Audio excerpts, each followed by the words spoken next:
আপনার নেতা তো আমাদের এমপি আনাস সাহেব। জি জি, আমার আমার নেতা এমপি আনার ভাই। আমি ব্যক্তিগতভাবে ভাইকে খুব ভালোবাসি এবং অনেক দিন ধরেই ভাইয়ের সাথে রাজনীতি করি এবং ছাত্রলীগের রাজনীতি করে আজকে এই পর্যন্ত আসছি, ভাইয়ের সাথে রাজনীতি করছি। কিন্তু ভাইয়ের এরকম নির্মম একটা কাজ করলো, আসলে আমরা অনেক দুঃখ এবং আমাদের রাজনীতিতে এখন কি হবে আসলে আমরা বলতে পারতেছি না। আচ্ছা, ও আপনার নেতা আনার সাহেব এই যে টুকরো টুকরো করে কাটে যেভাবে আসলে খুন করা হয়েছে, এবং আপনার এলাকার যে সেক্রেটারি আপনাদের, সেই সেক্রেটারিও এখন খুনির সাথে জড়িত, মানে এই বিষয়ে আপনি কি বলছেন?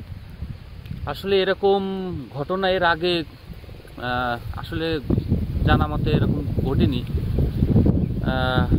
আমরা আসলে অনেক প্রথমে ভাবছিলাম অন্য কিছু, পরে আসলে গোয়েন্দা সংস্থা বলেন অনেক কিছু বের করছে, আপনারা সবই দেখতে পারবেন। এবং মাননীয় প্রধানমন্ত্রী জননেত্রী শেখ হাসিনা, ওনার তীক্ষ্ণ নজর আছে এই বিষয়টার দিক থেকে। এখন যেই আসামি বা যেই জড়িত এদের সাথে অবশ্যই শাস্তিমূলক ব্যবস্থা অবশ্যই নিশ্চিত করা হবে।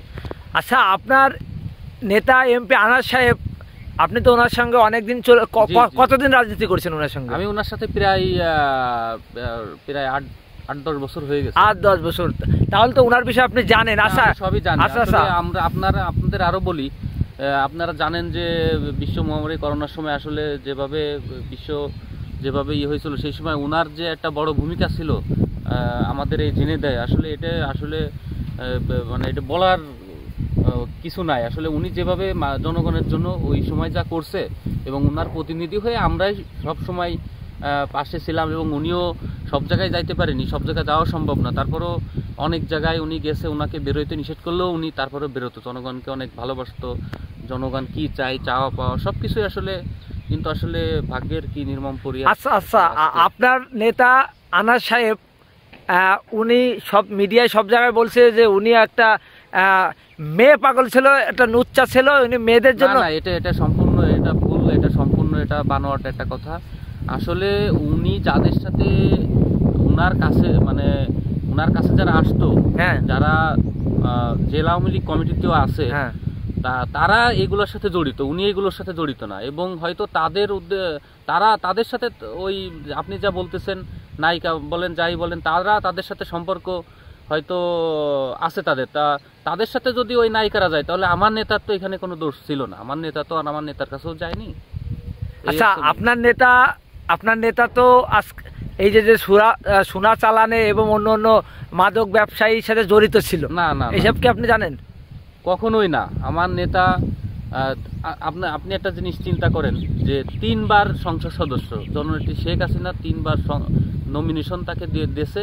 সে যদি এতটাই খারাপ লোক হতো, নিশ্চয়ই তার তো ব্যাকগ্রাউন্ড দেখে তো সবকিছু দেয়।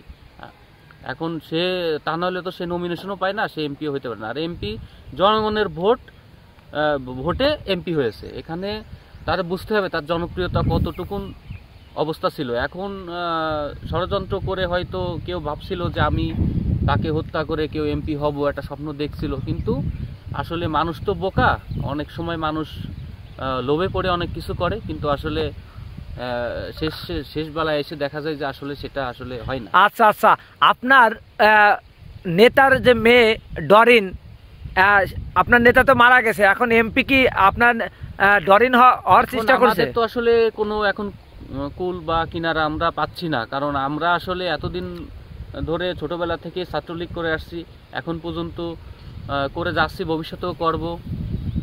তাই এখন আমাদের একটাই চিন্তা যে আমরা যেন ভেসে না যাই।